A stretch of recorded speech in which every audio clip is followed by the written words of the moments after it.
Bonjour les amis et bienvenue. Aujourd'hui, on se retrouve à nouveau pour la résolution d'un problème de physique. Aujourd'hui, nous allons voir le mouvement d'une particule chargée dans un champ uniforme. Et ici, je vais essayer d'aborder toutes les méthodes possibles qu'il vous faut pour résoudre un tel problème. Et je vous demande de lire très bien l'exercice, comme ça nous allons passer à la résolution après votre lecture. C'est parti pour l'exercice. Merci.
Bien, merci beaucoup pour votre excellente lecture. Maintenant, nous allons passer à la résolution du problème. Bien, avant de passer à la résolution, je vais d'abord essayer de lire le résumé de l'exercice que vous venez de lire tout à l'heure. La première question, ici, c'est de calculer la vitesse VB, la vitesse à l'ouverture B du noyau de notre hélium.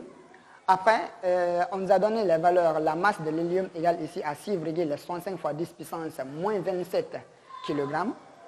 Et E, la charge élémentaire qui est égale à 1,6 fois 10 puissance moins 19 coulombs.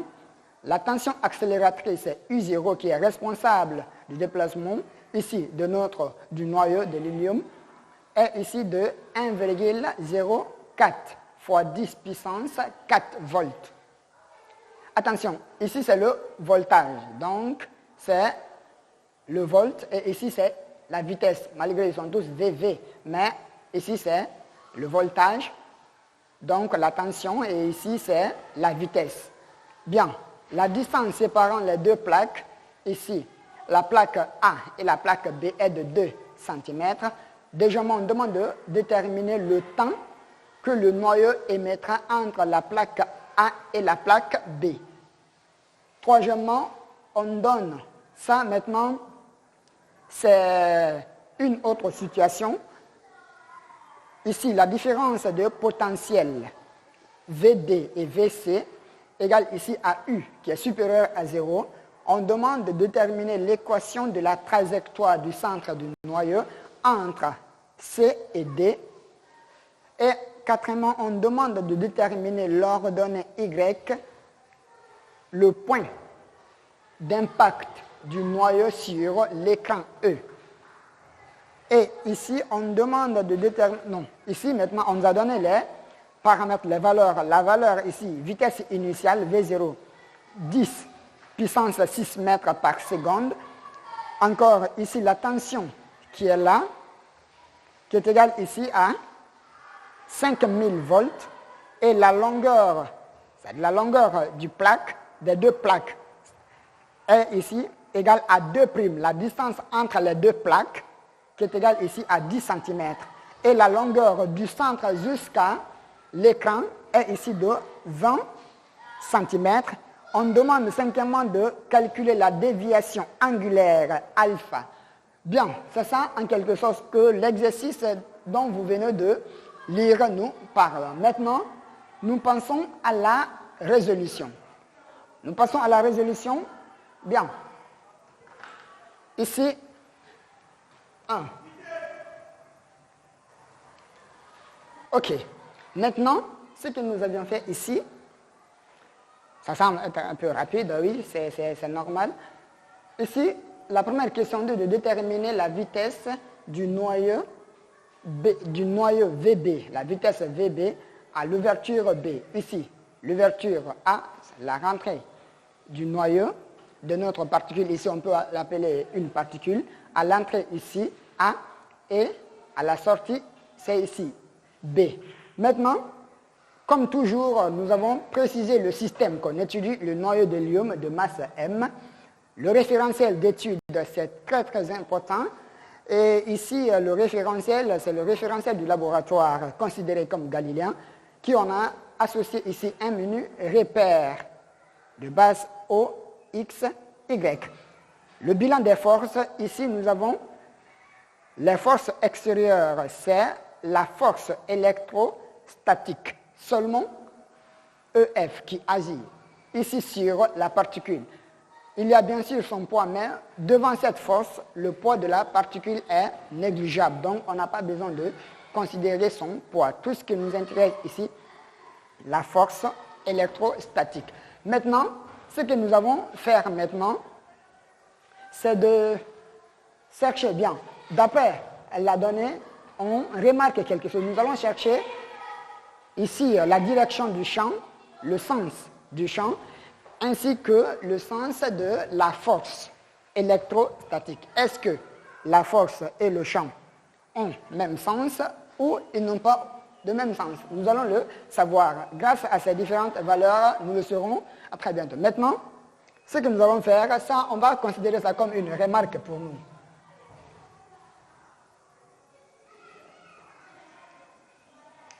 Maintenant, premièrement, ici, on nous a donné la tension. Bien, la tension est là. On voit que la tension U0, c'est la tension accélératrice. Comme l'exercice a bien dit au départ, U0 est une tension accélératrice entre A et B. Donc, ce n'est rien d'autre que la différence de potentiel. U0 égale ici à la différence de potentiel, ici VA moins VB. La différence de potentiel entre les deux plaques, c'est ce qui est égal à U0. Et on remarque que cette valeur est supérieure à 0. Bien, l'exercice a bien donné. C'est 1,04 fois 10 puissance 4 volts, supérieur à 0. Et lorsque la différence de potentiel qui est là est supérieure à 0, cela implique que le potentiel VA est supérieur au potentiel VB. C'est clair. Si le rapport là est supérieur à 0, la différence là est supérieure à 0, ça veut dire que VA est supérieur à VB. Et cela nous permet de connaître l'orientation du champ. Le champ E. Bien, c'est ce qui nous permet de dire, cela implique que E est orienté. Le champ E est orienté de A, c'est-à-dire de la plaque A vers la plaque B. Bien, de A vers B. Excellent. Maintenant, qu'est-ce qu'on remarque encore? L'exercice a donné aussi la charge. La charge est là. La charge élémentaire E. On remarque que la charge Q est aussi égale à quoi? On nous a parlé ici le noyau d'hélium. Et d'après la classification des éléments dans le tableau périodique de Mendeleïev, alors hélium c'est le deuxième élément chimique. Donc il a 2 électrons externes. Et comme il a 2 électrons externes, chaque électron possède une charge de 1,6 fois 10 puissance moins 19 coulombs. Donc, comme hélium a 2 électrons, ça veut dire que la charge est égale à 2 fois la charge élémentaire, qui est aussi supérieure à 0. Bien sûr, ici c'est supérieur à 0, on voit que c'est combien? 1,6 fois 10 puissance moins 19 coulombs. C'est aussi supérieur à 0 et cela nous permet de savoir quel est le sens de la force ici alors cela implique que la force et le champ ont même sens.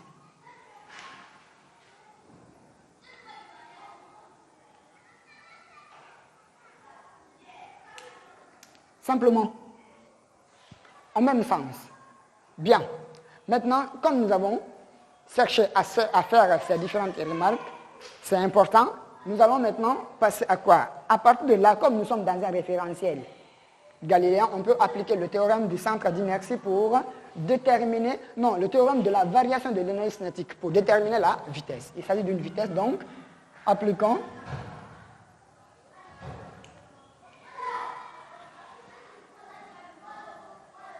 le théorème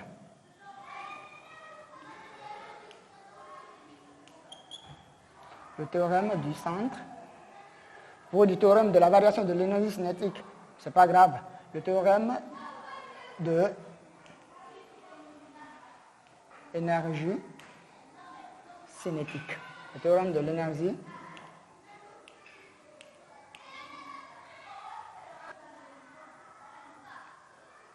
bien.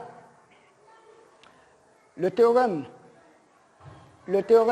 de l'énergie cinétique ou de la variation de l'énergie cinétique nous dit que la variation de l'énergie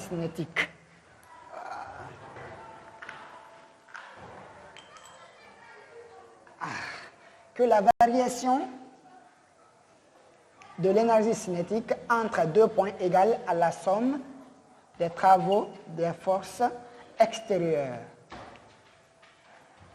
Les forces extérieures. Maintenant, implique quoi? Pour nous ici, d'accord, je vais revenir ici à la ligne. Ça, c'est l'énoncé du théorème. Pour nous ici, les forces extérieures, il suffit de regarder le bilan. Nous avons ici la force F seulement. Donc, à partir de là, on connaît la variation de l'énergie cinétique.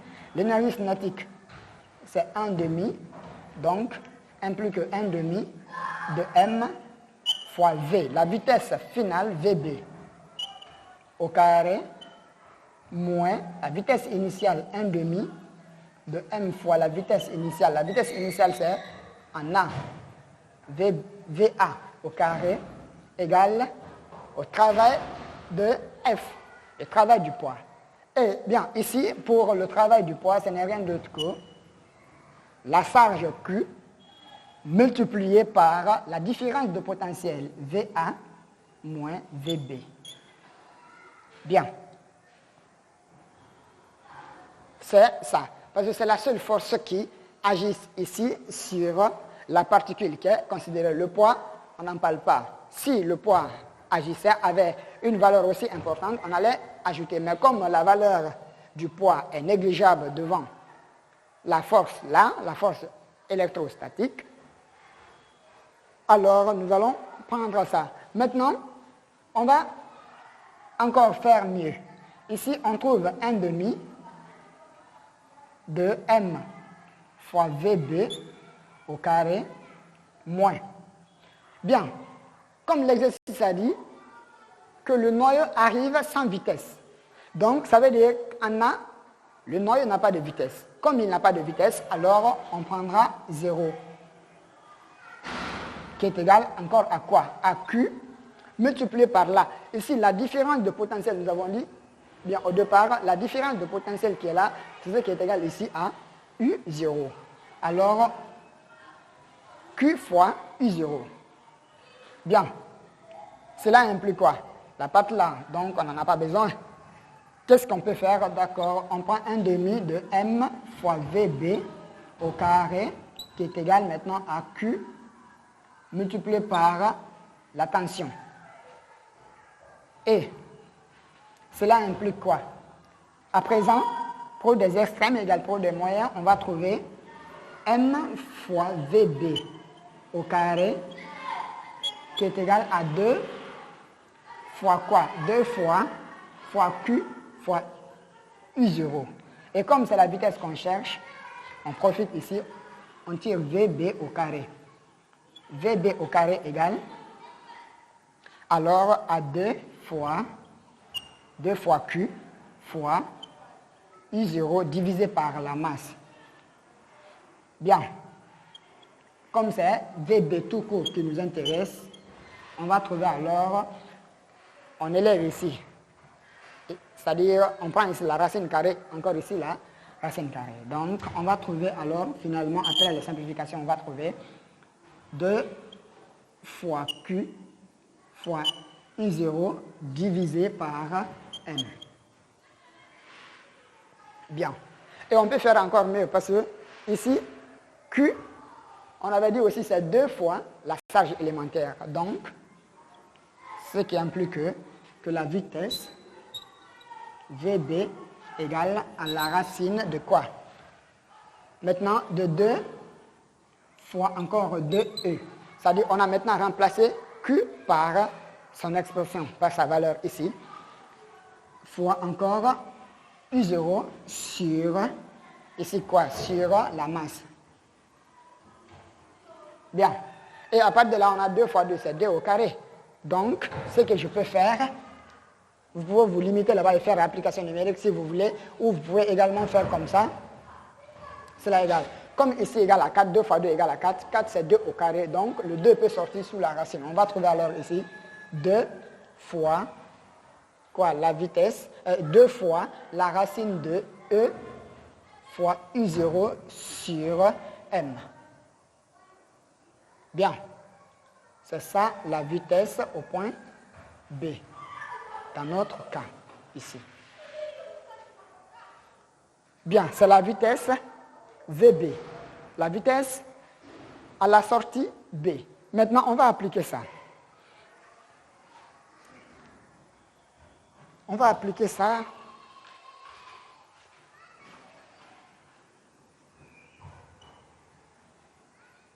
Application numérique. VB égale à 2 fois la racine. On connaît E. E, l'exercice a donné E. C'est ce qui est là, la charge élémentaire. Donc, 1,6 fois 10 puissance moins 19. Fois quoi? Fois la tension U. 1,04 fois 10 puissance 4. Divisé par la masse. On connaît également la masse. Dans la donnée, la masse est là. 6,65 fois 10 puissance moins 27. Moins 27. Bien. OK. Donc, je vais me rapprocher ici. Implique que la vitesse égale à 2 fois. Je vais essayer de faire quelque chose ici pour que le calcul soit facile pour moi. Je vais essayer de chercher tous les moyens possibles pour calculer ça rapidement. Ici, je vais déplacer, je vais trouver ici 16. Je déplace, au lieu de 1,6, je prends 16. Maintenant, l'exposant qui est là va augmenter. Donc, on a ici moins 19. Donc, en prenant 16, ça devient moins 20. Fois 10 puissance moins 20. À moins 20, pardon. Encore, attention, l'exposant là me semble un peu grand. 20 fois, ici je fais la même chose, je déplace cette fois-ci, quand je déplace, l'exposant diminue. Attention, si l'exposant est négatif, en déplaçant de la gauche vers la droite, l'exposant augmente. Et si elle est positive, alors en déplaçant encore de la gauche vers la droite, elle diminue. Donc, vous devrez chercher à comprendre ça. Ici, on va trouver 104 fois 10 puissance 2. Ici, ça a augmenté, mais ici, ça a diminué. Pourquoi? Parce que ici, on va déplacer, on va trouver ici 10 puissance moins 2. En faisant la somme des exposants, nous allons trouver 10 puissance 2. Maintenant, sur quoi?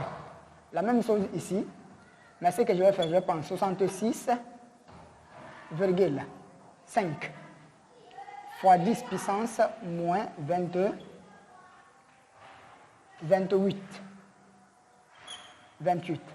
Bien. OK. Implique que VB égale. Et la racine de 16 égale à 4. Et la racine de 10 au carré égale à 10. Encore, ainsi de suite. Ici, je vais trouver ici 2 fois, ou bien, si vous voulez, la racine de... Bon, je peux sortir ce que, si vous avez, par exemple, je note ça ici, vous avez la racine de b au carré fois c, cela égale à quoi? À b fois la racine de c. Bien, c'est ce que nous allons appliquer là-bas. 16, c'est 4 au carré. Au lieu de prendre 4 au carré, je vais le faire sortir directement. Directement, la racine de 16 égale à 4. On va trouver ces 4. Encore, la racine de 10 au carré égale à 10. Bien. Maintenant, ce que je peux faire, ou bien, attendez, pour faire mieux, pour vous faire comprendre, je prends d'abord 2 fois la racine ici, 4 carré, bien. Ici, 10 carré, encore ici, 10 puissance 20 peut être écrit 10 puissance moins 10, tout à la puissance 2. C'est-à-dire, si vous avez a à la puissance 10, vous pouvez écrire comme ça. A à la puissance 5 de tout à la puissance 2. Parce que ici, on multiplie les exposants, c'est-à-dire a à la puissance n. Tout à la puissance m égale à a à la puissance n fois m. En appliquant cette propriété ici, on va trouver directement 2 fois 5 qui est égal à 10. Donc, bien, c'est la propriété là qu'on a appliquée ici. Alors, fois maintenant 104 sur, ici, 66,5 fois, je fais la même chose ici, 28 égale à 14 multiplié par 2, donc 10 puissance moins 14 tout puissance 2. Bien.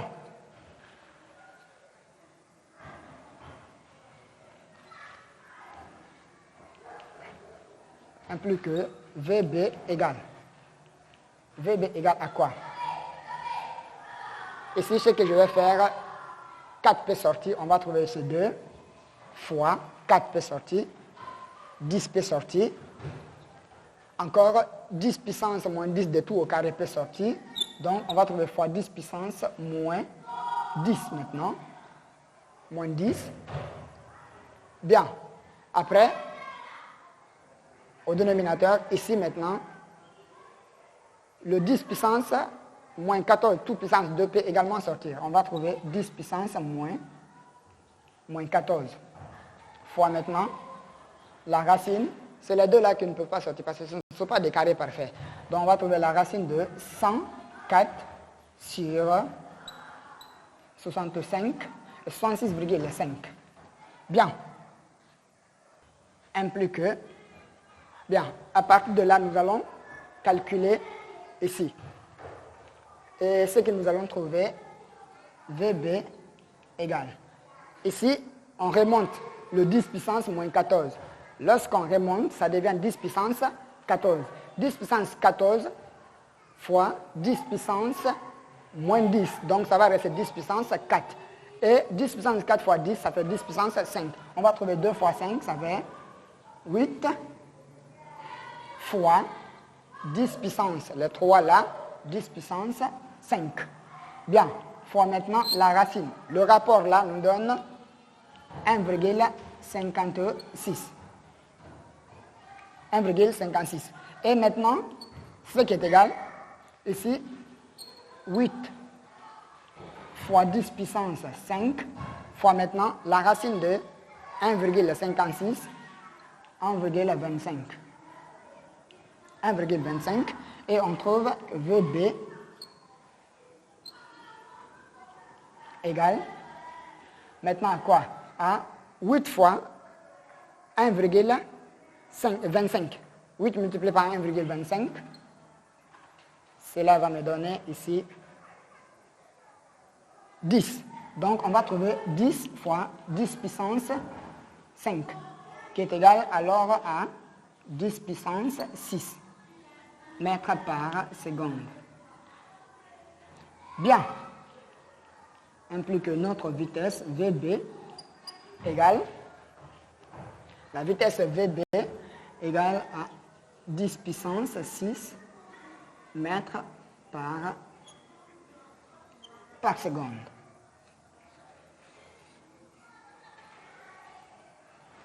OK. Nous avons déterminé la vitesse de sortie. En B, le noyau vient avec une vitesse de 10 puissance 6 mètres par seconde. C'est une vitesse très grande. Donc, ça, c'était la première question. Et la question suivante. Donc, bon, après maintenant, derrière les remarques, là, je voulais représenter directement les forces et le champ, mais malheureusement, j'avais oublié, mais il n'est pas trop tard. Je peux représenter. OK.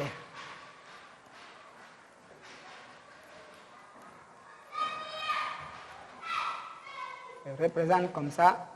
Nous sommes d'abord entre A et B. Bien. Je vais représenter le champ.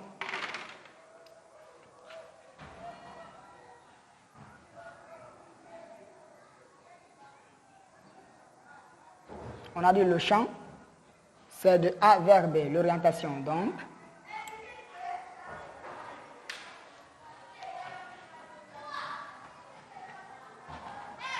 Également, la force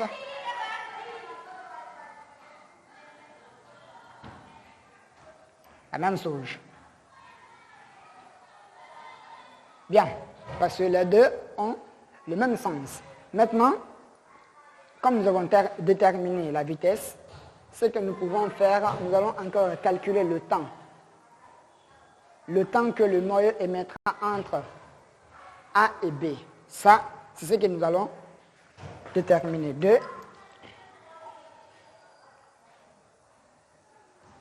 Déterminons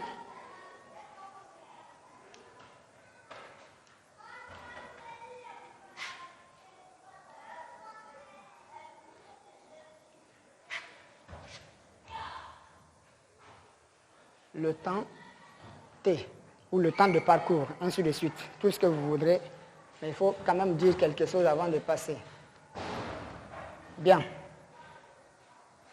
Je vais le calculer ici. Bien, d'accord, nous allons déterminer le temps de parcours de la distance AD. Également, la distance AD a été donnée par l'exercice. La distance AD, la distance entre les deux plaques, c'est 2, qui est égale ici à 2 cm. C'est ce qui est là. De là jusqu'ici, c'est ce qui est cette distance. Maintenant, le temps, pour cela, nous avons précisé le système, nous avons précisé le référentiel, ainsi de suite. Nous pouvons appliquer ici le théorème du centre d'inertie. Cette fois-ci, pour déterminer, ça nous permettra de connaître l'accélération et nous pouvons maintenant chercher à savoir quelle est l'accélération du noyau, aussi quelles sont les équations horreurs appropriées. Maintenant, là, nous avons ici, on peut appliquer ce théorème.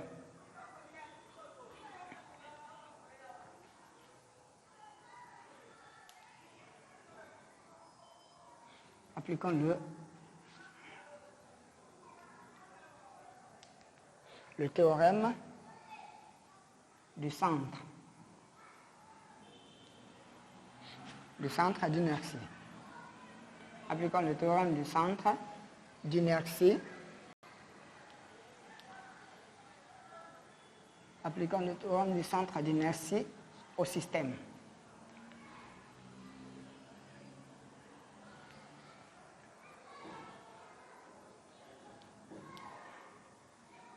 Bien, nous avons appliqué le théorème de la variation de l'énergie cinétique au système entre A et B. Cela nous a permis de connaître la vitesse du noyau en B. Et ici, nous allons appliquer le théorème du centre d'inertie pour en savoir plus sur le mouvement du noyau. Maintenant, Et l'énoncé du théorème, ici, la somme des forces extérieures égale à la masse multipliée par l'accélération. Ce qui implique que, ici, pour nous, la force, d'après le bilan, la force était la force électrostatique, qui est là, F, qui est égal à M fois A. Bien, et cette force implique qu'on remplace la force là par son expression. La force électrostatique, c'est la charge Q multipliée par le champ E. Donc, alors on trouve Q fois E, ce qui représente la force électrostatique, qui est égale à la masse multipliée par l'accélération. Et c'est l'accélération qui nous intéresse. Implique que accélération égale à quoi? Eh bien, égale à Q sur M multiplié par E. Multiplié par le champ E. Bien, ça c'est l'accélération. Et ça, c'est une constante. Parce qu'on connaît ça, ainsi de suite. On connaît ça aussi. On peut remplacer par son expression et déterminer. Ça égale une constante.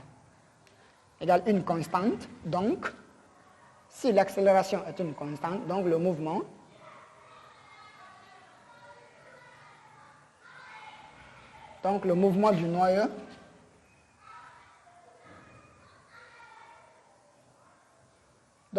du noyau d'hélium est uniformément varié. Est uniformément varié.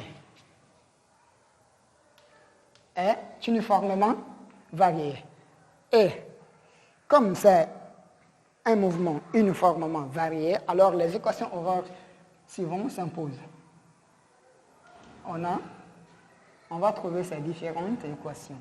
La vitesse et la position du centre. Bien. Ici, la vitesse, ce n'est rien d'autre que l'accélération multipliée par le temps plus la vitesse initiale. Et l'accélération, pour nous, c'est ce qui est l'accélération. On porte directement l'accélération. Donc, l'accélération Q sur M fois E fois le temps T plus V0, la vitesse initiale. Plus la vitesse initiale V0. Et la position du centre, également, c'est 1/2 de AT au carré, encore A égale à ça.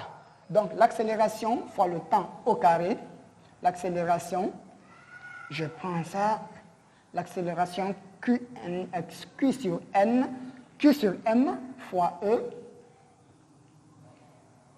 fois le temps T au carré, fois T au carré, plus V0 de T, plus OZ0, la position initiale.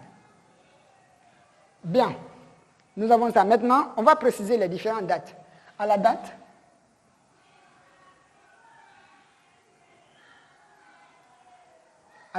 T égale à 0. Lorsque le temps T égale à 0, on va remplacer. Je vais commencer par la position.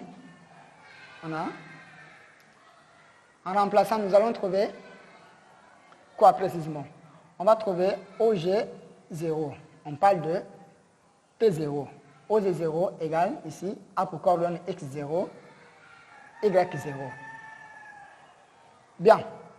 Ici, lorsque le temps T égale à 0, quand on remplace ici, on va trouver 1/2, tout ça multiplié par T au carré. Mais T c'est 0. Donc 0 au carré égale à 0, multiplié par l'accélération et 1/2 égale aussi à 0. Encore, ici, T égale à 0, multiplié par V0 égale à 0. Ici encore, on va trouver directement OZ0. Mais OZ0 égale à 0. Ça, c'est l'origine du repère, égale à 0. Donc, on va trouver X0 égale à 0. Et cela va de même pour y0. Bien. Maintenant, la vitesse, v0. On va trouver x0, y0. Donc, x0 point ou vx 0, ainsi de suite. Ça, c'est la dérivée de la distance par rapport au temps. Maintenant, égal. Toujours à la date t égale à 0, on s'intéresse maintenant à la vitesse v0. On remplace t égale à 0 multiplié par l'accélération, ça me donne 0. Et v0, c'est la vitesse initiale, la vitesse au point A. Et d'après l'exercice, la vitesse initiale égale à 0, donc égale à 0. Et y également égale à 0. Maintenant, accélération à 0. Ok, à 0, encore x0, y0. Maintenant, l'abscisse dérivée 2 fois, encore leur donner 2 fois, égal. Ici, le mouvement est comment? Le mouvement, il est horizontal, donc c'est de A vers B. Et on a déterminé l'accélération, d'après le théorème du centre d'inertie, on trouve que l'accélération est égale à ça. Et maintenant, comme le mouvement est horizontal, selon x, l'accélération, c'est bien ça. L'accélération, c'est Q sur M fois E. Et selon y, le mouvement est horizontal. Donc, selon y, la verticale, il n'y a pas d'accélération. L'accélération est égale à 0. Bien, l'accélération est nulle, suivant l'ordonnée. Maintenant, lorsque t est différent de 0, à la date t différent de 0, on a quoi? Ici, la position OG. OG, X, Y. Bien, cette fois-ci, t est différent de 0. Et on a ici accélération, est bien là. Donc, on a 1 demi de at carré. 1 demi de a fois t carré. Donc, a, c'est ça, comme ici. Bon, d'ailleurs, ici, on prend ça. Donc, je vais directement prendre comme ça, Q sur 2 fois M. Maintenant, fois E. Ça, c'est l'accélération, fois t carré, plus la vitesse initiale, V0. V0 de t, mais la vitesse initiale égale à 0. La vitesse initiale V0 selon x égale à 0. Donc, encore plus 0 de t plus quoi? OZ0. OZ0 encore selon x, toujours c'est 0. Donc, on peut se limiter ici. Et maintenant, selon y, on va voir. Selon y, l'accélération est nulle. Donc, en remplaçant ici, l'accélération égale à 0, on va trouver ici 0. On va trouver ici 0. Et également ici, 0. Donc, égale à 0. Maintenant, la vitesse, V, X, Y. Bien, la vitesse, c'est ce qui est là. Et on a dit, c'est AT. Et l'accélération est là. Donc, c'est AT, A c'est Q sur M fois E. Fois E fois le temps T. Plus V0 de T. Mais V0 égale à 0. Donc, on n'a pas besoin de prendre ça. Et encore, l'ordonnée, toujours l'accélération égale à 0. Donc, on va trouver 0T égale à 0. Bien. Ça, c'est T. Maintenant, à partir de là, ce qui nous intéresse, c'est le temps T. Et on voit bien sûr ici, T est là. Bon, ici, j'oubliais, ici c'est la dérivée. Hein, la dérivée, bien. La dérivée de cette équation. La dérivée là, ce qui est là. Parce qu'on va dériver, on va trouver directement 2 sur 2Q sur 2M. On peut simplifier les deux. On va trouver directement 2ME fois le temps T. Bien. On a trouvé ça. À partir de là, alors, X égale à quoi? X égale ici à Q sur 2 fois M fois E fois T au carré. On connaît X. X, c'est la distance. X de là, ici, ce qui représente pour nous X. Donc, X, c'est là la distance De A à B, à la plaque B. Maintenant, c'est ce qui est ici. On tire T implique que le temps T carré égale, ça c'est une équation du second degré. Vous pouvez résoudre ou on détermine ici une formule qui nous permettra de calculer directement le temps. T égale à quoi? À x divisé par quoi? X sur l'accélération. Le temps, la distance divisé par l'accélération. C'est ça qui est l'accélération. Q sur 2 fois m fois quoi? Fois e. Bien, à partir de là, encore, implique que t égale à la racine de x sur q. Donc, je vais les remplacer. On remplace ça. Q, c'est 2 fois E. 2 fois Q, c'est 2 multiplié par E. 2 fois E. Encore, ici, vous pouvez également remplacer ici le champ. C'est la tension U0, la tension U divisée par, c'est-à-dire la tension U0 divisée encore par D. Donc, on va trouver alors 2 fois M fois D, la distance D. C'est ça, la distance D. Et, ils sont tous sous la racine, implique que... Non, bon, attendez, hein, parce que comme ça, il faut chercher à bien comprendre.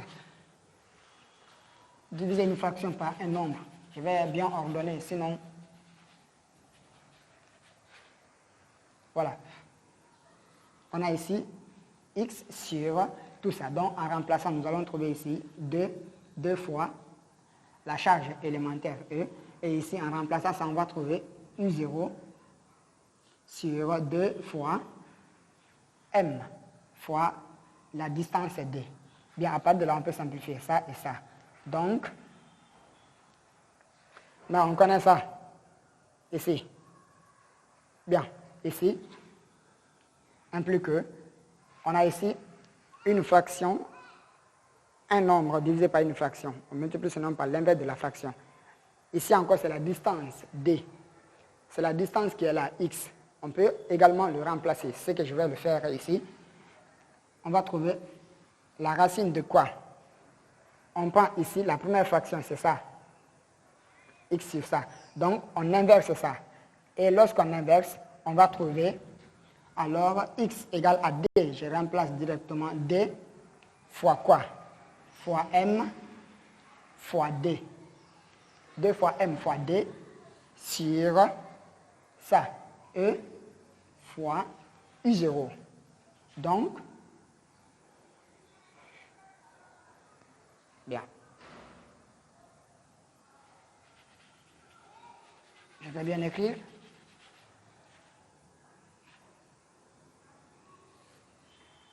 Bien. On va trouver 2 fois m fois d. 2 fois d égale à d au carré. D'accord, c'est pas grave. Après la simplification, on trouve ici directement E fois U0. Bien, on va ordonner ça.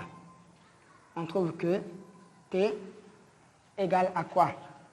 Maintenant, à la racine de 2 au carré fois la masse M sur, ici, la charge multipliée par la tension.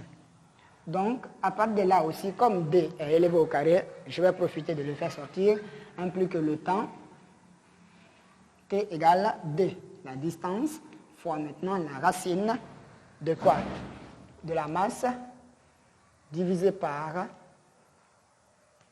E multiplié par la tension. Donc, cela représente pour nous l'expression du temps T.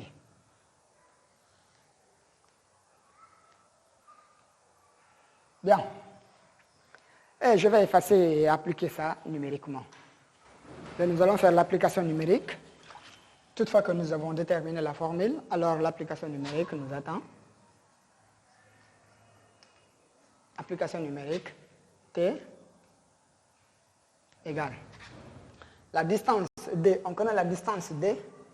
La distance D est là, bien sûr, 2 cm. Attention, vous allez toujours convertir les unités. Cherchez à convertir les unités, même si vous voulez. Une fois que vous résumez ici, vous pouvez directement les convertir ici, pour ne pas que vous oubliez. Bien, ici, on a 2 cm. 2 cm, c'est 0,02 mètres. Donc, c'est 2 fois 10 puissance moins 2 mètres fois la racine. La racine de M, la masse. M, c'est 6,65 fois 10 puissance moins 27. 27 kg sur E. 1, la charge, non, c'est pas la charge, d'abord, la charge élémentaire. Bien. 1,6 fois 10 puissance moins 19 fois la tension U. U, 1,04 fois 10 puissance 4.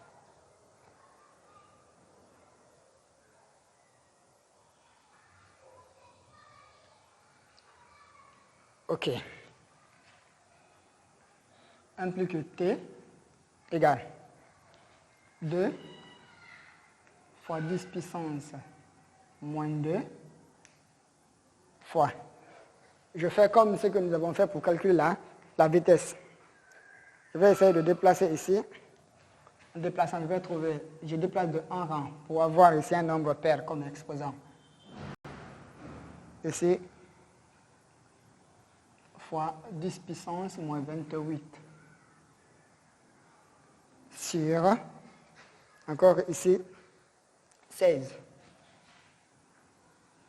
fois 10 puissance moins 20 fois, ici également 100. Donc, je vais commencer par 10 puissance 2. Ici, en déplaçant la virgule, l'exposant là va diminuer. Ce qui représente 10 puissance 2 fois maintenant 100, 104. Bien.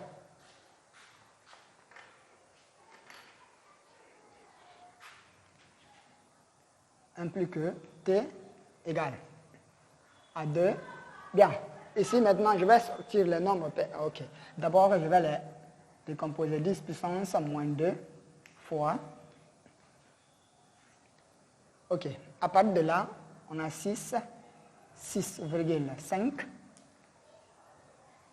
fois 10 puissance 14 moins 14, 10 puissance moins 14, tout puissance 2,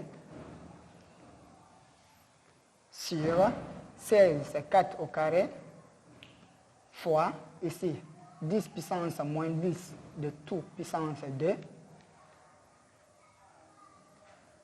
de tout puissance 2, encore fois 100, 104. Implique que T égale. Bien.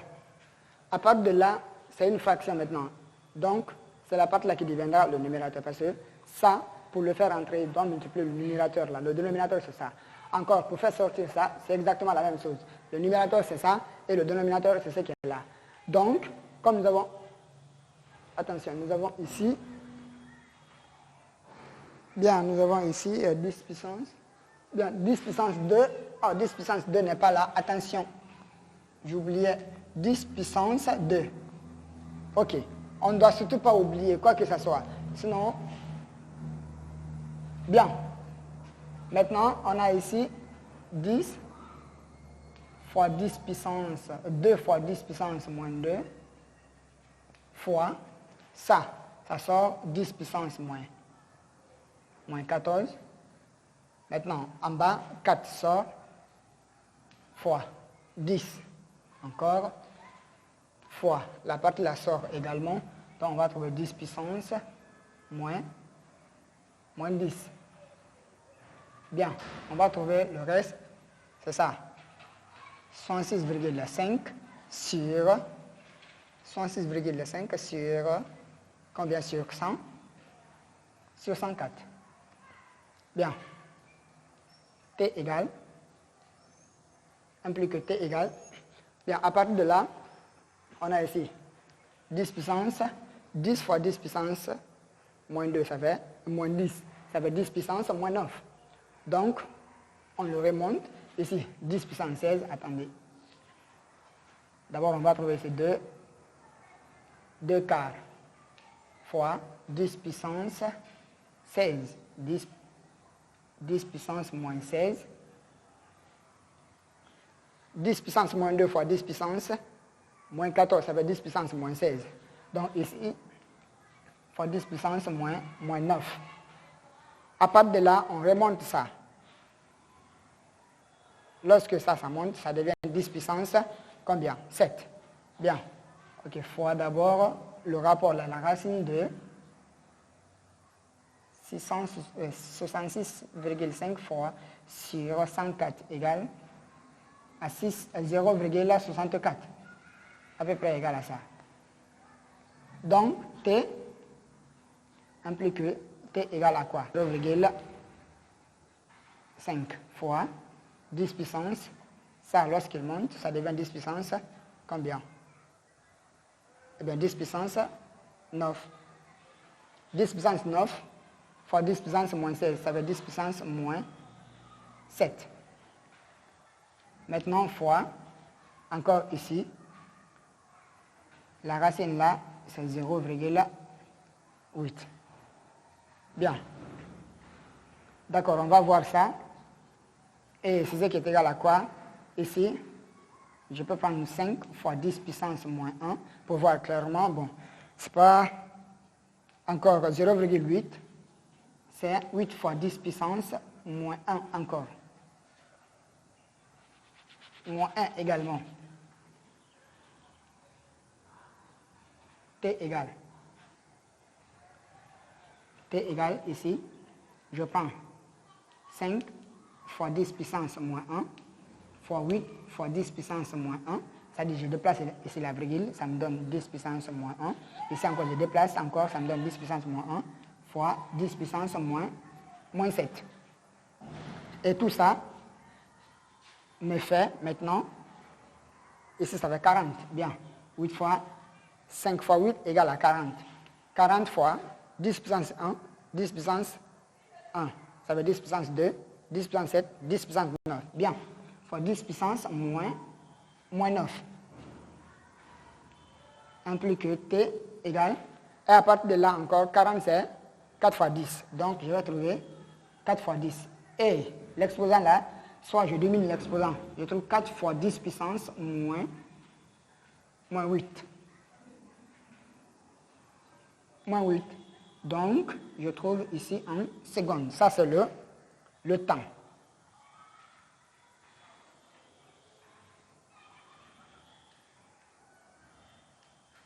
Bien.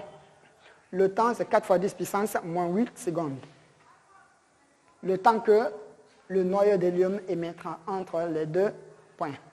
Bien, nous avons déterminé le temps. Maintenant, la troisième question.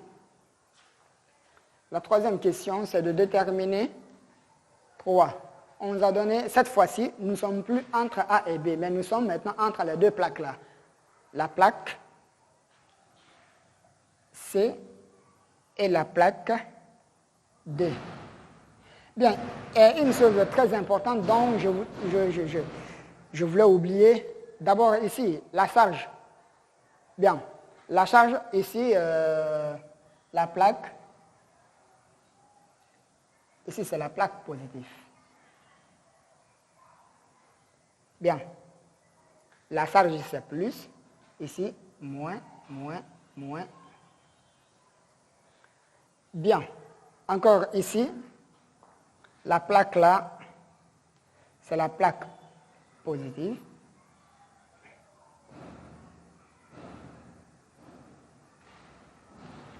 Ok, on représente les charges. C'est bon de représenter, sinon, bon, quand même, il est bon de représenter. Ça nous aide même de comprendre. Ça nous aide beaucoup à comprendre. Bien, ici, c'est ce que nous avons déterminé quelque part. Les remarques que nous avons faites, ces différentes remarques, nous avons vu que ici, la plaque là, avait une potentielle beaucoup plus élevée par rapport à ça.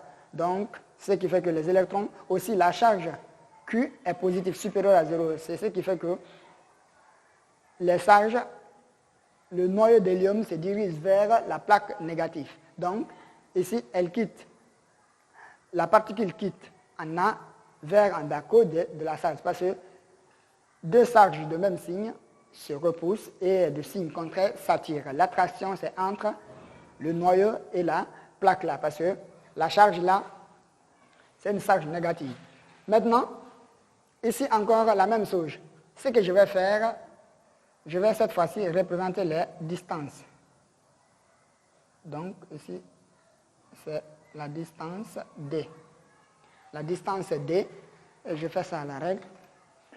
Maintenant, encore ici, nous avons ici l'écran E. Donc, je note ça ici, E. L'écran E. Bien. De là jusqu'ici, ça c'est la longueur L. La longueur L, je représente.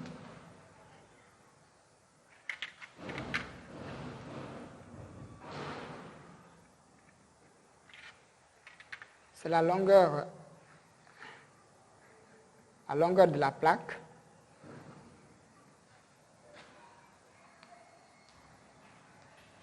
Ça, c'est L. Encore. Bien, en attendant, je fais ça. Et ici également, je vais compléter le chemin. Bien. Maintenant, encore l'écran.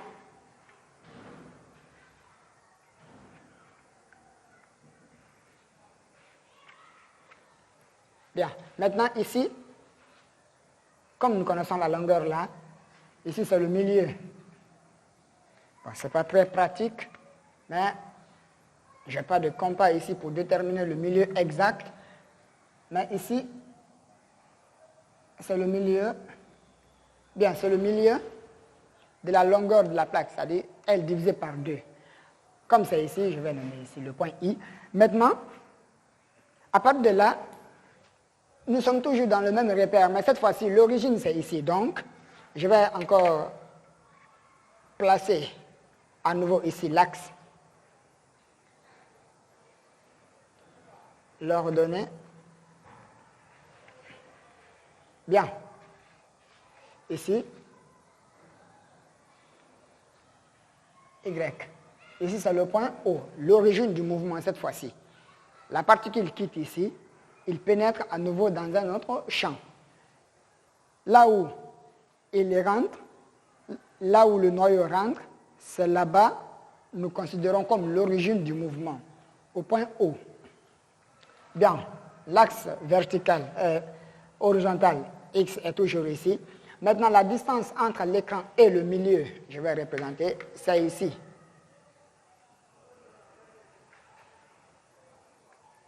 La longueur, c'est du milieu ici.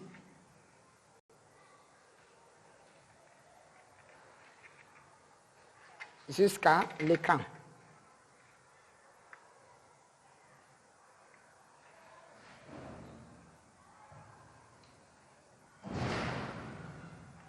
Bien.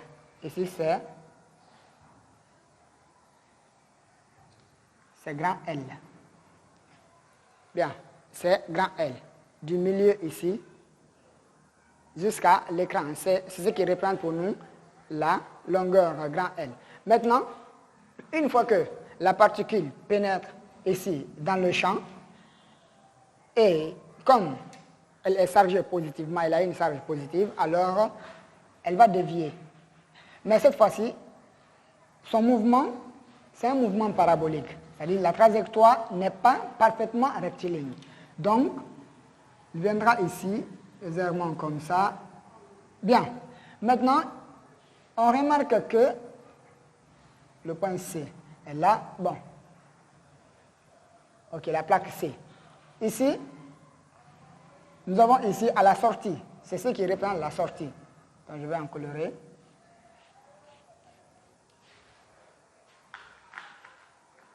Je vais en colorer ça.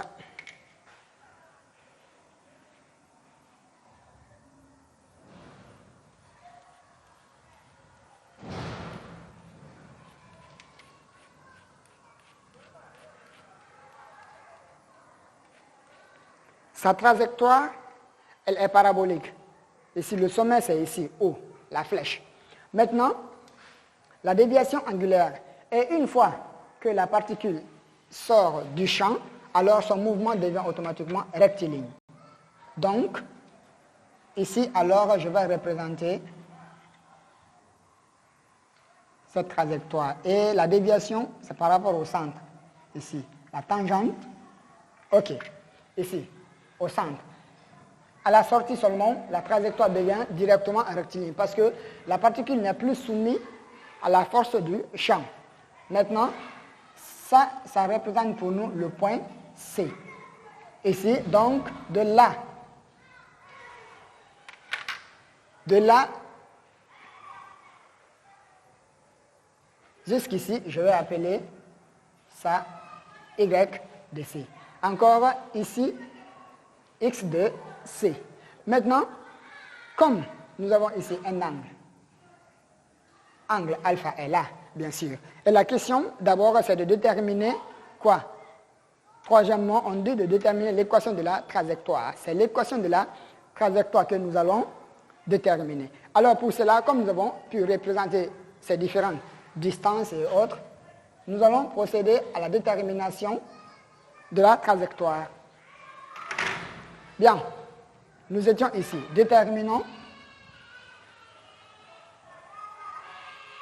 3. Déterminons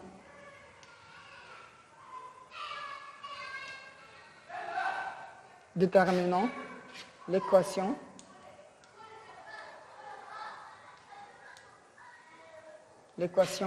déterminons l'équation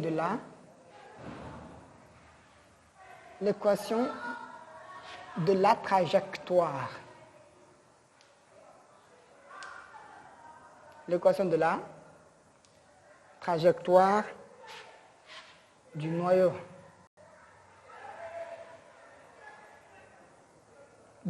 d'hélium. Je souligne.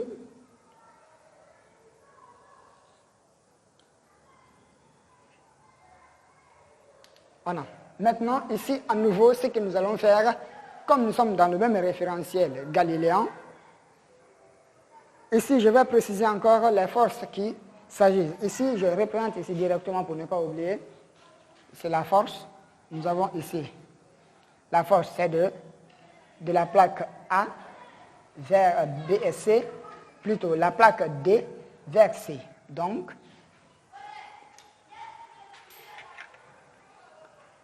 le champ est orienté comme ça.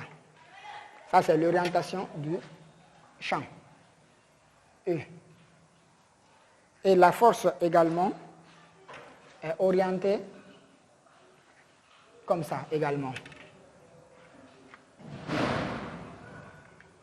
La force, l'orientation de la force et le champ, eux, sont dans le même sens. À partir de là, nous allons faire le bilan, il s'agit de même. Si vous voulez, vous pouvez commencer encore le système, le référentiel, ainsi de suite, mais pour une question de temps, seulement on est quitté ici, on est venu ici, mais les deux sont proches. Sont tous proches. Donc ça veut dire que c'est le même système, le même référentiel, la même charge, ainsi de suite. Il n'y a pas de variation. La seule chose qui varie ici, c'est ce que nous allons déterminer tout à l'heure. On a ici le bilan des forces. Bilan des forces. Bilan des forces. La force.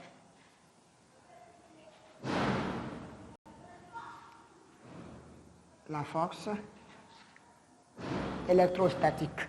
Comme de l'autre côté, comme ici, c'est la même chose, la force électrostatique. Je prends EF tout court. À partir de là, maintenant, nous allons appliquer encore Appliquons le théorème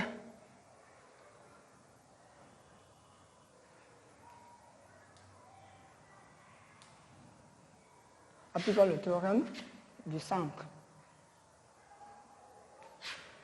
d'inertie. Appliquons le théorème du centre d'inertie. Maintenant, le théorème du centre d'inertie dit que la somme des forces extérieures égale à M fois A. Ça, c'est l'énoncé. Et on connaît les forces. Comme de l'autre côté implique que on a fait tout, on avait trouvé c'était Q fois E qui est égal à MA. On avait déterminé l'accélération, c'était Q sur M fois E. Bien. Et ceci égale encore une constante. Égale une constante. Égale une constante. Donc, le mouvement, j'écris ça ici. Donc, le mouvement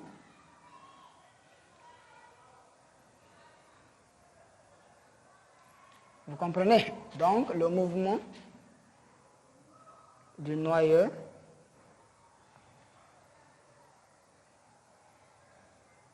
est uniformément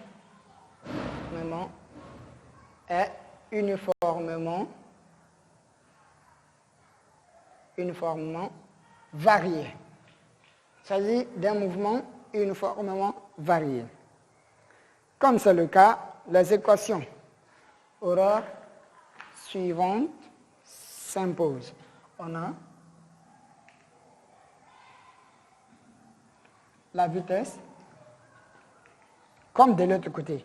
Mais il y a une différence cette fois-ci. Nous allons voir tout à l'heure la différence. Ici, c'est AT. Donc, on connaît A.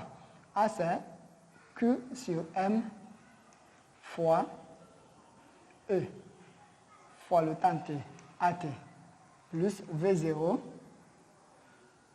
plus V0. La position OZ égale encore à 1 demi, donc je prends directement 1 demi de Q sur 2M fois E fois T au carré plus V0. V0 de T plus OG0. Maintenant, à la date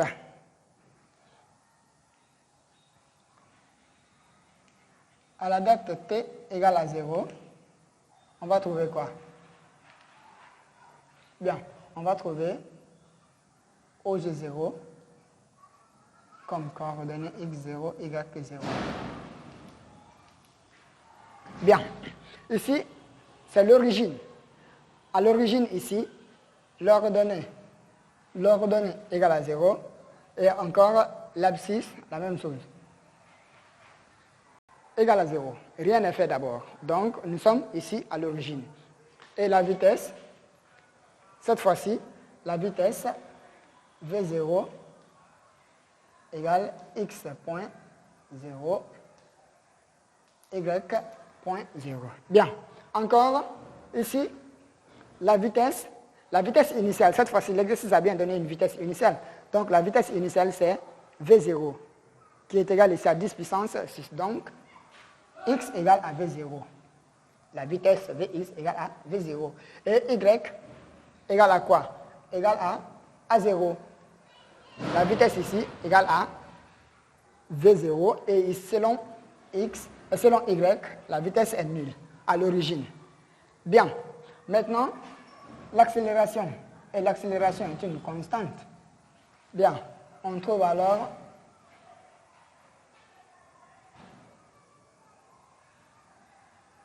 à la date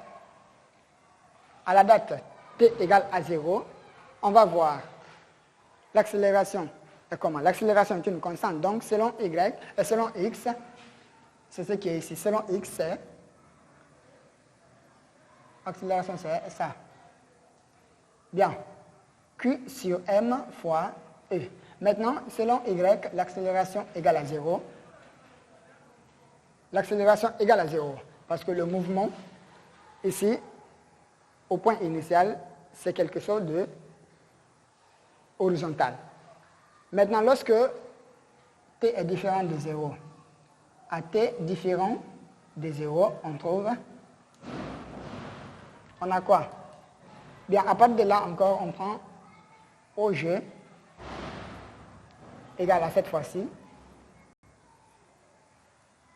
X va nous donner quoi? À partir de t, à la date à laquelle t est différent de 0, mais l'accélération, selon y, l'accélération est x, pardon, l'accélération est nulle en ce moment. Mais on va trouver la vitesse vt comme v0 de t, pardon, v0 de t, selon x, c'est v0. Donc, on va trouver v0 fois t plus maintenant OG0. Mais OG0, on a dit, selon x, OG0, c'est 0. Donc, on va trouver plus 0. C'est pas bon? Maintenant, selon y, c'est un mouvement vertical maintenant.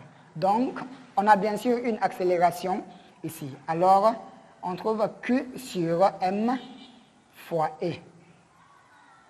Fois E de T au carré, de T carré, plus V0 de T. Maintenant, selon Y, V0 égale à 0. Donc, on va trouver 0 de T. Donc, c'est 0 plus Y0, Y0 aussi, qui est égal à 0. Donc, on va trouver tout court ça. Maintenant, la vitesse, encore. La vitesse, la dérivée. Voilà, ici, on dérive l'abscisse une fois.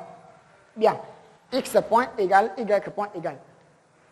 Encore, toujours t est différent de 0, la vitesse, toujours c'est la même chose. La vitesse égale à la vitesse initiale. Et ici, y, c'est comme le mouvement, c'est vertical et aussi accéléré. Accélération égale une constante, donc c'est un mouvement qui est uniformément varié. Donc, on a ici encore AT. A pour nous, c'est ça. AT. Q sur M fois le temps T. Fois T plus V0. Donc, V0 selon Y égale à 0. Bien. On trouve ça. L'accélération est une constante. Quand on le reproduit, on va toujours trouver la même chose. Maintenant, ce qui est de l'équation cartésienne de la trajectoire qu'on est en train de chercher. Comme nous avons les équations horreurs, nous allons se baser sur ça. Alors, nous avons ici x égale à quoi? X égale à V0 fois le temps t. Ce qui implique que le temps t égale encore à x sur V0. Comme nous avons le temps t ici, on peut remplacer dans l'équation de l'ordonnée ici. L'ordonnée, on va trouver alors que cela implique que y égale à quoi? En remplaçant t ici, on va trouver q sur m fois E fois quoi? T au carré. On connaît T au carré. T, c'est ça. X sur V0 au carré. Eh bien, ce qui implique que Y égale à quoi? Eh bien, on va remplacer. On va développer, pardon. On va trouver ici Q sur M fois E, encore fois quoi? X carré sur V0 au carré. La parenthèse représente une distribution. On trouve ici X au carré, V0 au carré. Donc, ce qui nous permet d'avoir ça, on trouve ici Q sur M. Donc, je monte E. Ici, V0 au carré fois X. Donc, c'est ça. Mais je connais encore quoi? Je connais ça, Q. On connaît Q. 1 plus que Y égale, on remplace Q. Q, c'est 2 fois E. Donc, on trouve 2 fois E. Attention, attention, il y a quelque chose qu'on n'a pas noté. Il y a quelque chose qu'on n'a pas noté. Bien, ici, voilà, ici, il y a 2. J'oubliais, parce qu'on a dit 1 demi de AT carré, donc il y a 2 ici. Pardon, j'oubliais ça. Également ici, 2. 2 ici. Ici, 2. Bien. OK, on va trouver maintenant, en remplaçant ça, on va trouver 2 fois E. Q égale à 2 fois E. Fois grand E sur 2 fois M fois V0 au carré fois X au carré. Et ce qu'on peut encadrer, c'est ça, 1 plus que Y égale maintenant, on simplifie le 2 et le 2. Ici, on va trouver que Y égale à et la charge élémentaire multipliée par le champ sur la masse multipliée par V0 au carré et qui est en fonction de X. C'est ça l'équation cartésienne de la trajectoire. C'est bien une équation parabolique, non? Bien, c'est ça. Maintenant, Y, l'équation cartésienne de la trajectoire. L'équation de la trajectoire. Maintenant, 4. On a 4. Bien. OK, bien effacé. Maintenant, nous avons trouvé, ça c'était la question numéro 3. 4. Quatrièmement, 4. 4. On dit de déterminer ici. OK, je vais reprendre ici. Le point d'impact. Le point P est ici.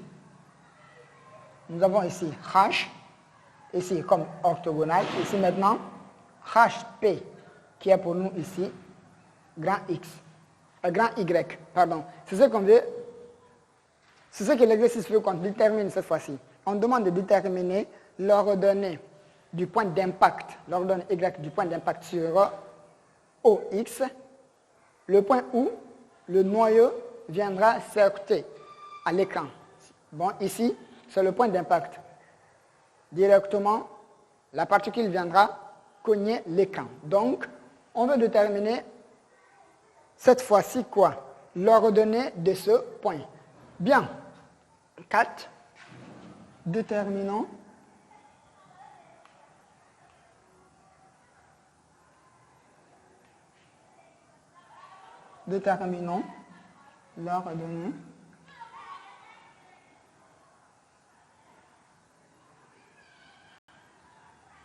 l'ordonnée du point d'impact. Déterminons l'ordonnée du point d'impact. Le point d'impact P, ici. Donc, je vais prendre Y, comme l'exercice a bien précisé, Y, grand Y, sur l'axe O, Y. OK. On a maintenant, à partir de là, nous allons déterminer ce que nous avons ici. On a ici, j'ai représenté ici Y de C. On a ici Y de C, qui est ici pour nous le côté opposé à l'angle qui est là. Et comme c'est le côté opposé, nous avons une idée sur comment déterminer le côté opposé. Donc, on a ici la tangente. On va prendre la tangente. Donc, on ne peut pas prendre ici le sinus ou le cosinus, mais la tangente de l'angle alpha pourrait nous aider. La tangente, c'est le côté opposé. Le côté opposé, c'est ce qui est là, Y de C, sur le côté adjacent. Le côté adjacent, c'est là, I. le point I. I, x de C. I, x de C. Donc de là jusqu'ici représente pour nous quoi? Bien la longueur divisée par 2. Là jusqu'ici, quand on divise par 2, on va trouver directement ça. Donc, ce n'est rien d'autre que la longueur L divisée par 2. Le côté opposé sur le côté adjacent. Qui est égal également, encore le côté opposé, c'est également le côté opposé qui est là. Le côté là, HP est opposé à l'angle, qui est noté ici par Y. Donc, qui est égal à quoi encore? À Y sur quoi? De là jusqu'à ici. C'est le côté adjacent. Et cette longueur, respectivement, c'est ce qui est là. La longueur L. Donc, on peut prendre qui est égal à ça, à L. Et à partir de là, implique que c'est ce qu'on a besoin. Comme c'est ce qu'on a besoin, d'abord, produit des extrêmes, on va trouver Y fois L demi égale encore à Y de C fois L. Maintenant, implique quoi? Implique que Y égale à quoi? Son ami devient le dénominateur. On va trouver ici Y de C fois la longueur L divisé par L demi. Maintenant, on a une fraction, un nombre divisé par une fraction. Donc, implique que Y égale. On multiplie ce nombre par l'inverse de la fraction. En inversant ici, on va trouver 2 fois Y de C. Y de C fois L sur maintenant la longueur L. Bien. Ici, on va chercher Y. On connaît ça, mais on va chercher ça. Or, on connaît ça quelque part. Regardez. Ce qu'on vient de déterminer bien, c'est ce qui est là. On a Y. Maintenant, qu'en dit-on pour Y de C? Or, Y égale ici à E fois E sur M fois V0 au carré fois X au carré. Donc, implique que Y de C égale alors à quoi? Y de C, c'est E fois E sur M fois V0 au carré fois X de C au carré. X de C au carré. Maintenant, E, on connaît E. Bien, on a une idée sur E. Implique que Y de C égale E qui est là, le champ, ce n'est rien d'autre que c'est le rapport du potentiel. Bon, ici, entre la plaque là, le potentiel, c'est la tension, c'est U et non U0. Donc, c'est ça, sur la distance. Encore, la distance, je n'ai pas représenté, mais la distance, vous avez vu la distance, parce que vous avez vu le chemin. La distance, c'est ce qui est ici. De là jusqu'ici. La distance là est notée par D'. Bien. Sur la distance D'. Bien. Alors, on prend, c'est U sur quoi? D'. Avant d'abord, on a M fois V0 au carré. Maintenant, sur D', fois encore D'. C'est ce qui représente Y de C. Eh bien, on peut le remplacer ici maintenant, implique que quand Y égale à quoi? Donc, je descends un peu.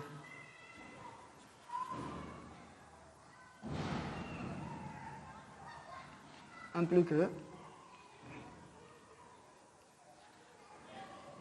égale ici à 2 fois L fois maintenant Y de C qu'on vient de déterminer. C'est E fois U sur M fois V0 carré fois D'. Fois D' sur quoi? Sur la longueur L. Sur L. Bien, on va ordonner ça un peu. Cela égale. Cela égale ici à quoi? À 2 fois L fois E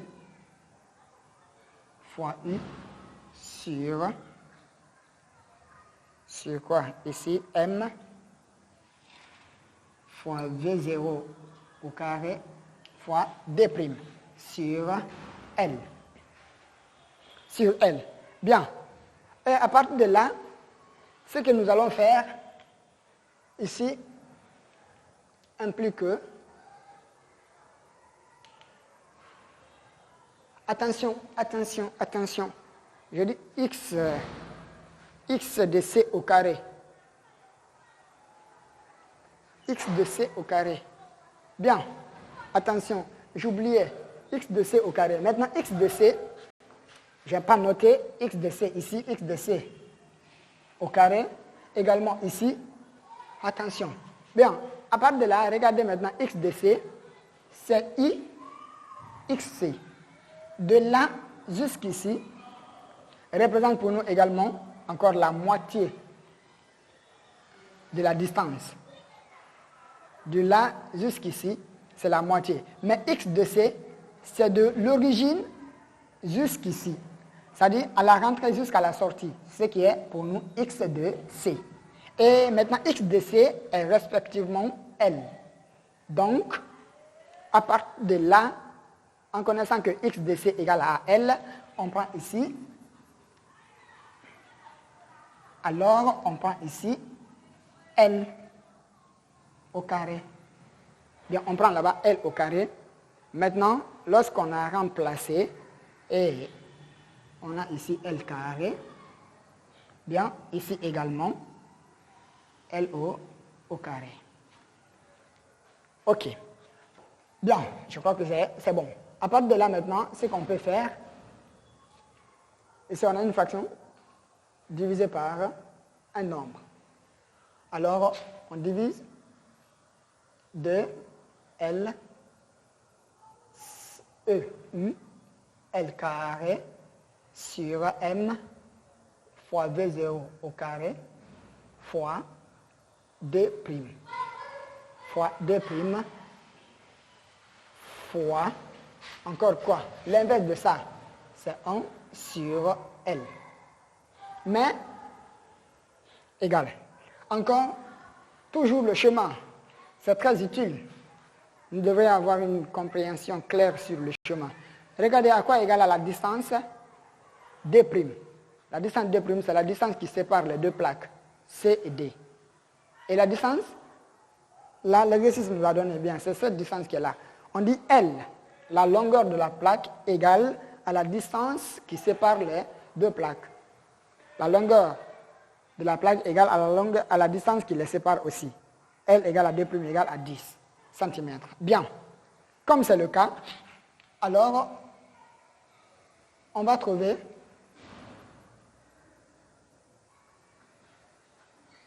on va trouver 2 fois L fois U fois E fois U fois L au carré sur M fois V0 au carré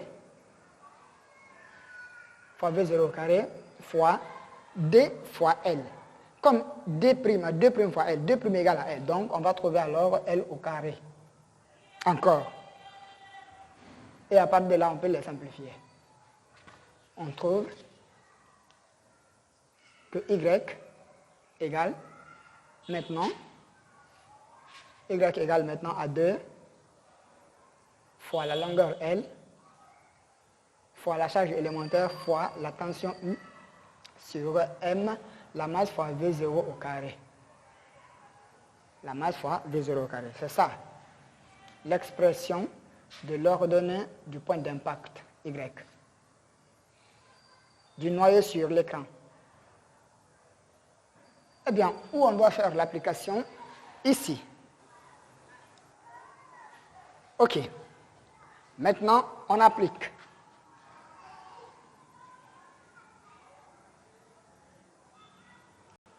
Application numérique. Maintenant, y égale A2 fois la longueur. La longueur là, c'est ce qu'est L. 20 cm. On convertit. On trouve 2 fois 10 puissance moins 1 mètre. Fois E, la charge élémentaire. 1,6 fois 10 puissance moins 19 sur la masse. La masse, 6,65 fois 10 puissance moins 27 fois la vitesse V0. L'exercice a donné V0, c'est ce qui est là. V0. Ah, V0. C'est 10 puissance 6. Hein? V0, 10 puissance 6. Tout puissance 2. Encore au numérateur, on a 2 fois L fois la charge fois maintenant la tension U.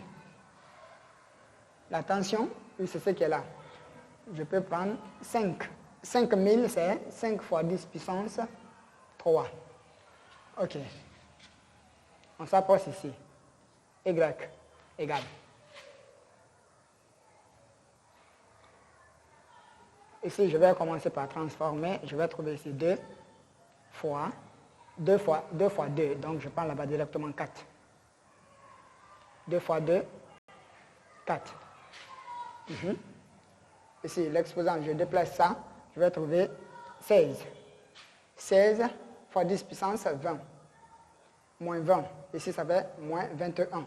10 puissance moins 21. Moins 21. Fois 5. OK, fois 10 puissance 3. Donc, 10 puissance moins 21, 10 puissance 3. On fait la somme des exposants. On va trouver 10 puissance 18.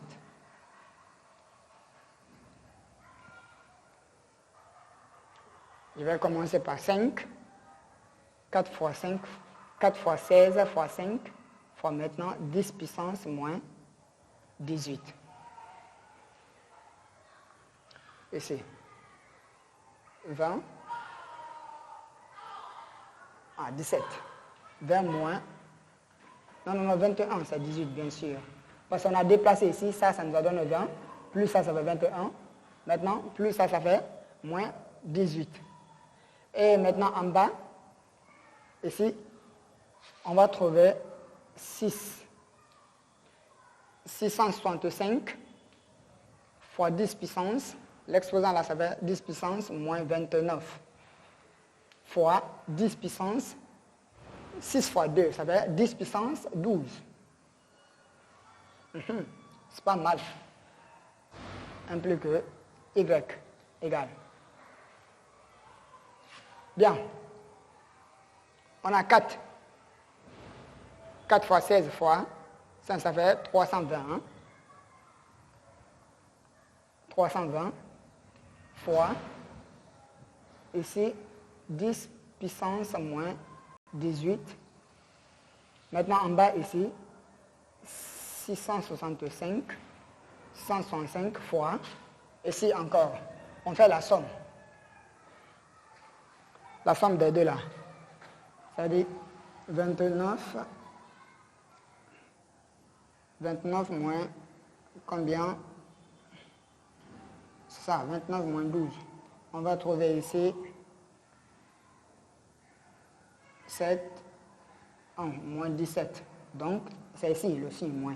Donc, on va trouver moins 17, 10 puissance moins 17.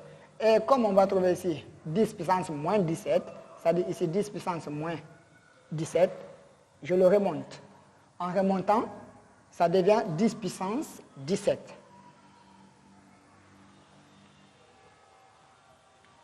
Ici, maintenant, 10 puissance 17. Et maintenant, je vais approcher ça au milieu pour un peu équilibrer. Et cela égale. Maintenant, à 320 sur 665. 665 fois maintenant 10 puissance moins 1. Bien, il suffit juste de faire ce calcul et puis nous allons trouver ce qu'on cherche. 1 plus que y égale. On fait le rapport là et cela nous donne 0,48 fois 10 puissance moins 1. Et maintenant, bien, on peut déplacer, on va trouver alors 1 plus que y égale à 48. 48 fois 10 puissance, on déplace, ça fait 10 puissance moins 3 mètres. Bien, c'est ça qui représente y. Ok, maintenant juste, nous allons répondre à la dernière question. Ça, c'était l'avant-dernière question. La dernière question, c'est de calculer la déviation angulaire. Ici, la déviation angulaire est là. On va calculer la déviation angulaire alpha. 5. Calculons.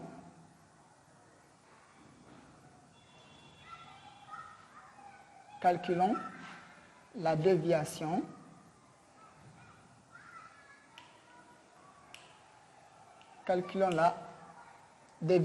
angulaire.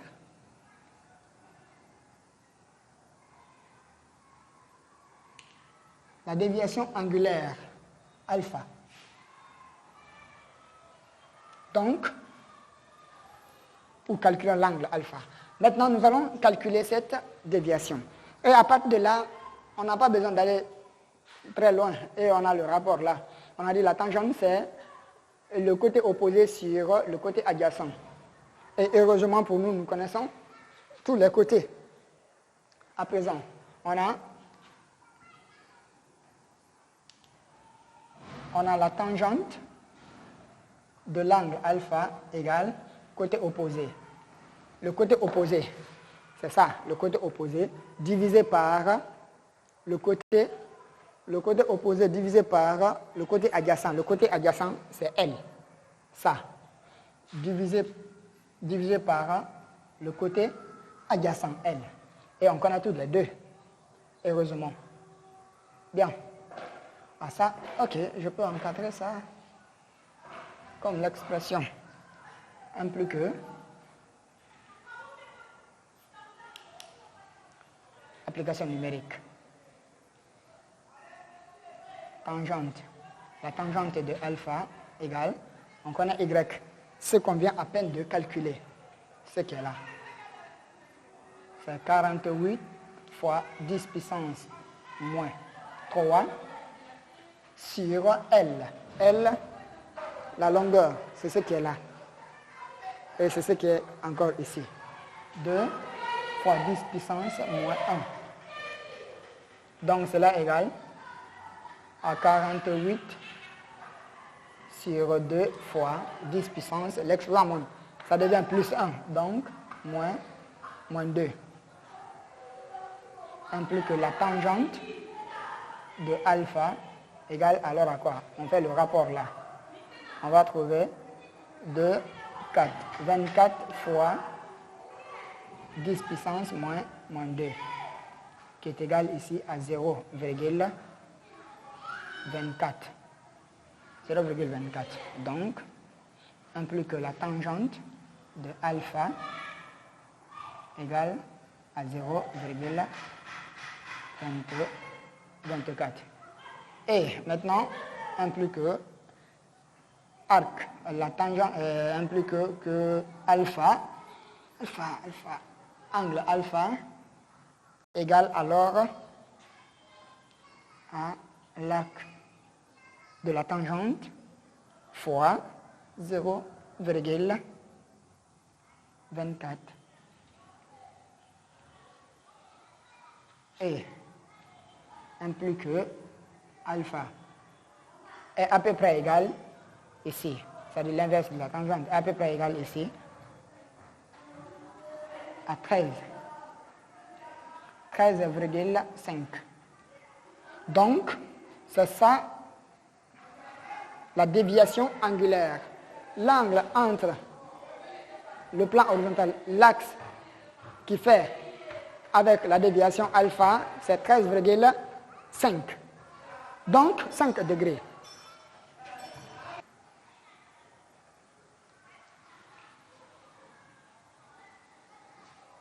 Je vais très bien écrire ça.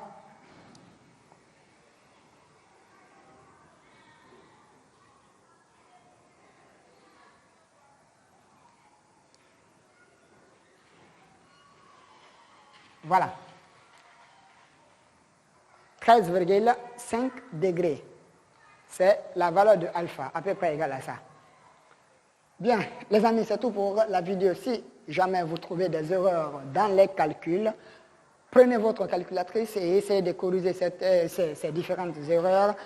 Et ou si vous avez des passages qui vous semblent difficiles ou des passages que vous n'arrivez pas à comprendre, alors faites-moi savoir dans les commentaires. Je viendrai ici pour vous faire comprendre l'ensemble de ces différentes parties. Donc, et si jamais vous n'êtes pas abonné à la chaîne et que vous êtes nouveau, alors n'hésitez pas de vous abonner à la chaîne et d'activer également la cloche de notification pour rester informé de la mise en ligne de mes vidéos. Je vous dis à très bientôt pour une prochaine vidéo. Merci.